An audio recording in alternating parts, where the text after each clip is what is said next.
Hi you guys, and welcome back to The Bridge. If this is your first time, my name is Nomlindi, and what is this channel all about? So we help facilitate the transition from high school to university, and we talk about high school experiences and university experiences and how you can get through them.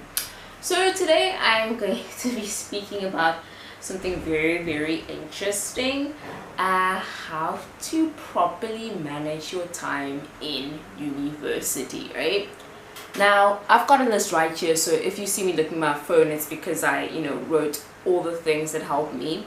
But before I start, can I just say that I'm not perfect at this? Can I just say that, do I even have the right to be speaking about time management? Because if there is one thing that's true, I think there's rarely people who get it completely right. So yes, there could be that one person who's just like, on it all the time, and they're super disciplined and they know exactly what time to be at what, and they never waste time. It's not the same with me. It's not the same with most people I know. Sometimes you find yourself in just watching YouTube when you know you shouldn't be, or scrolling through Instagram reels when you shouldn't be, or I'm taking a nap when I shouldn't be. And so it's just accepting the imperfection and trying to limit it as much as possible. Alright, but I'll get to that here. So the first thing with time management is asking yourself, what are your priorities, right?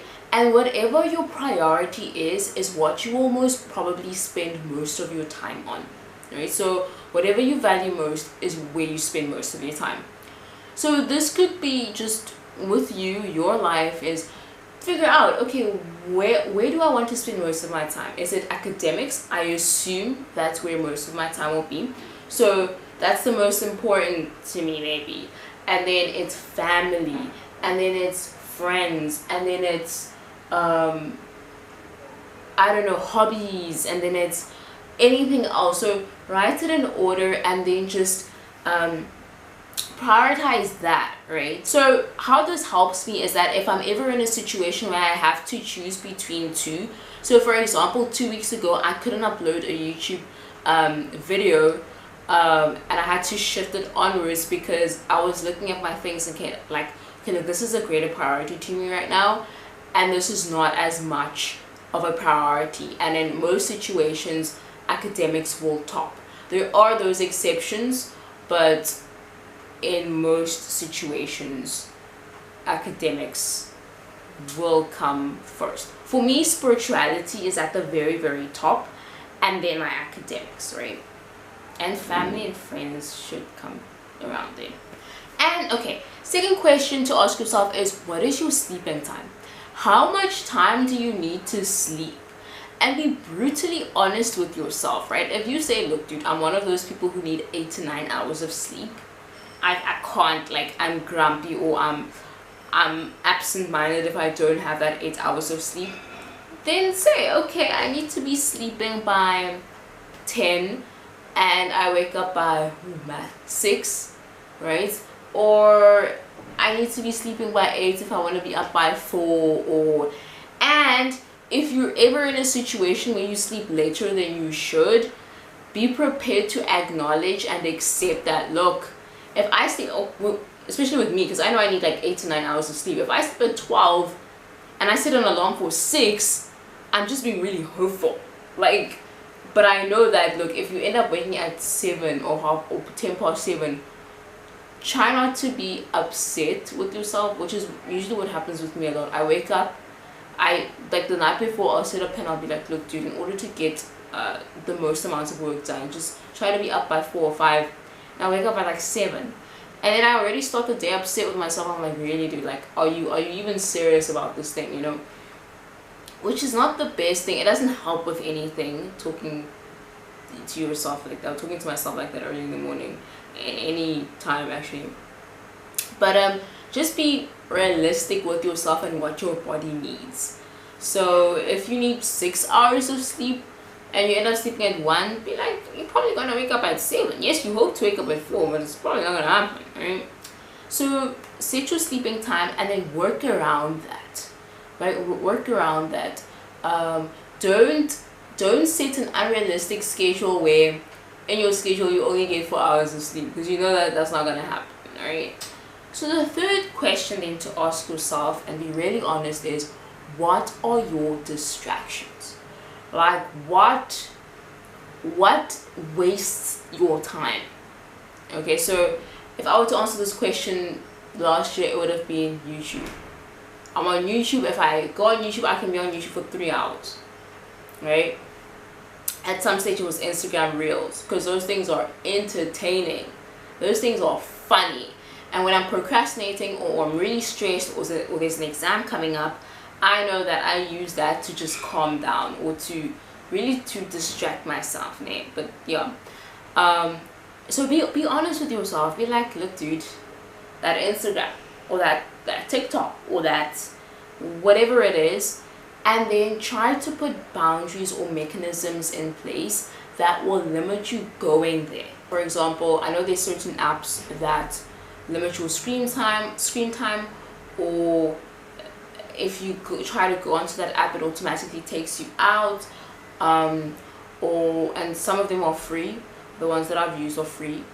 And yeah, if you know, for example, at one stage I was really into solitaire, like the card game.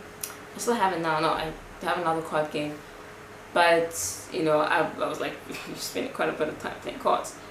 Or sleeping, like if you know, yo dude, I sleep like all the time. Like especially if I'm stressed, I'll just sleep and then waste time. Then try to have again mechanisms, boundaries to prevent that. Maybe it could be by studying somewhere else, you know, stuff like that. Just know your distractions, be honest with yourself, and then try to curb them. And then so what are your distractions, and then either cut them out completely or make room for them. So it's either you say, look dude, because I'm writing exams, I can't be doing this at all, and then cut them out, right, through the strategies that I was talking about. Or you make room for them, so you limit them, right? So you say, okay, you can watch YouTube today, but for 30 minutes max, right? And then yeah, but just have a plan to like cut that out at 30 minutes, because sometimes what I do is I'm like 30 minutes, and I'm like for 5 minutes more, for 5 minutes more, for 5 minutes more, and then it ends up being like an hour. Number 3, acknowledge that life happens. Life happens. When you're in university, it's not just academics, right? As much as I would like to be like, I'm gonna study the whole 8 hours and just remember there's washing that needs to be done. You need to do your washing. You need to, some people have to cook. You need to set a time for cook. Along cooking comes with grocery shopping. You need to now walk to the store. You need to go see what you want and compare prices, and it's all those things. Now, you know, some friends you want to meet, maybe your friend's going to do something difficult, and now you want to meet with her or meet with him, or just things like that. You know, there's slight inconveniences. Load shedding, maybe there's no electricity, so you wanted to study but now you can't study, you can't do what you wanted to do, and now you have to wait a bit for 2 hours, but by the time that load shedding ends it's now 10, so sleeping time, and you know, all those things. Just acknowledge that it is inconveniences, and sometimes the plan that you have will not work out to the T, and it's just trying to bounce back from that. Number 4 applies to probably me, is use every minute. And this, honestly, now that I think about it, sounds pretty unrealistic, because I don't think you can use every minute. But sometimes what I do is a lot is I idle a lot. You know, like I so for example, I like come back from school, right? So I'll come back from class. Let's say I had classes from 8 to 12, and then I'll come back at 12, and then for an hour I'm not really sure what I'm doing. Like I'll be walking around, and I'll be like snacking here and there, and I'll be then going through some emails, and I'll be doing the most random things, and there's not really a set structure as to what exactly I'm doing. But I guess now that I think about it, there's not a sometimes it's just life, and I don't think you can really cut that out, but just be what I guess I'm trying to say is just be wary of how you spend your time and try to be intentional with it. So try to be like, okay, when I get home, I'm gonna have 30 minutes where I'm gonna eat, and while I eat, I'm gonna reply to my emails, and then after that, I'm gonna take a nap for 30 minutes, and then yeah. But again, if all else fails, refer to point number 3, which is life happens. Okay, we are human beings, and we're not robots. We can't, not every single second can be calculated most times. And then 5, last but most certainly not least, is make enough time to rest. Make enough time to rest. Yeah, again, you're not a machine. You can't just go. If you have a big exam in the next 3 days and you realize that you're far behind, and you wake up and you're like, I'm gonna study 8 hours straight, like, chances are it's probably not gonna happen. Because you're human, and we are human, we make mistakes. We don't, our bodies sometimes just, they're not willing to handle that, you know. And so they're like, that's why every 30 minutes you take a short break, every hour you take a short break, you drink water, you go for a little walk. Is your body still needs that love, it still needs that respect and peace. Respect your body, but don't let it own you, dictate you. Yeah, if you may say, you have control over your body has no control over you, and at the same time listen to what it needs to heal. So I think that's really it about time management. If I can say, the biggest deterrent for me with time management is sleep. I think it's sleep. And I think the reason that is I sleep too late, right?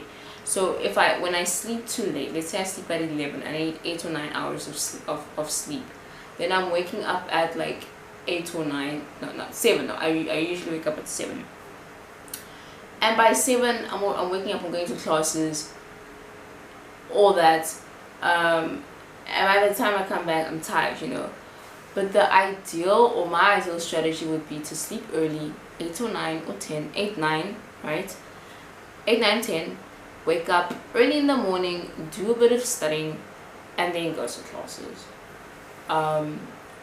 But yeah, I think that's my biggest deterrent. I don't know about yours, but if I could change that, I think it would make a massive difference. Thank you so much for spending your time here. Yeah, I'll see you in the next video. Have a great week and weekend.